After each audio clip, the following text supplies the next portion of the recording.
voilà, on a proposé des activités cardio, yoga, plein de sortes d'activités, on en a fait beaucoup. Et des activités aussi, bricolage,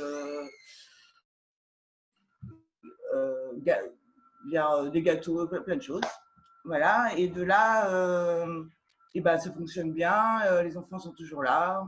Et puis, voilà, plus ou moins pour le confinement. Et puis là, on est en train de travailler sur un livre que la soir a mis, qui n'est pas du tout fini. Alors, regardez pas les fautes, c'est juste l'idée là, parce qu'en fait, on va le présenter pour Grenoble, parce qu'ils ne peuvent pas venir en camp. Donc, on va leur faire visiter Bruxelles avec un magazine où ils peuvent visiter Bruxelles. Et voilà. Et voilà. Hein? Et puis, je vais passer en fait à Tibéa, parce qu'on travaille aussi sur un escape game qu'on est en train de faire pour les enfants, nos enfants et les enfants de Bruxelles. Voilà. Alors, on va essayer un partage d'écran.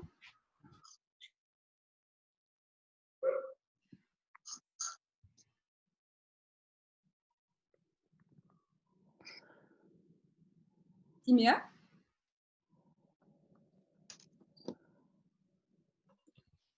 Voilà. C'est bon? On t'entend.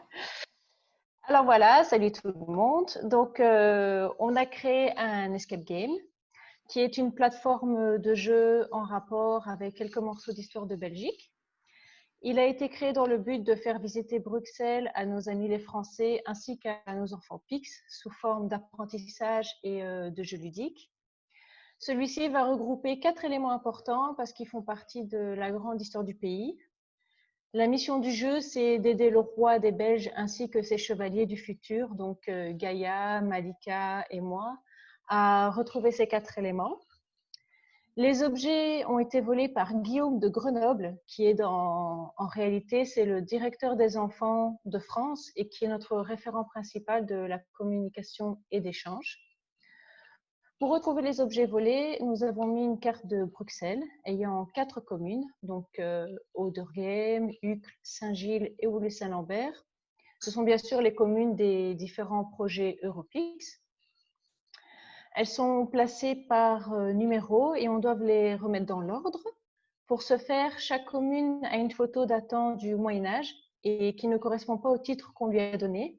Ça permet aussi aux enfants donc, de voir le changement des villes d'anciennes époques à celles des années 2000. Du coup, il faut retrouver les vrais noms des villes en cliquant sur les différents monuments de la photo pour ensuite trouver des cadenas à code.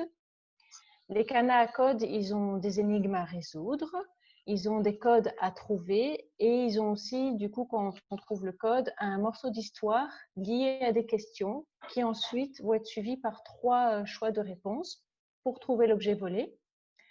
Ce même système est reproduit pour chaque élément en ayant chaque fois un code différent. Donc, il y a un code couleur, un code numérique, un code tactile et un code musical.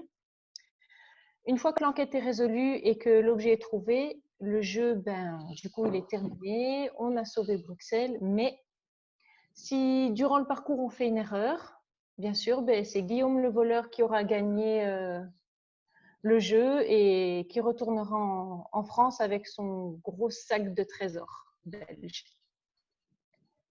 Donc,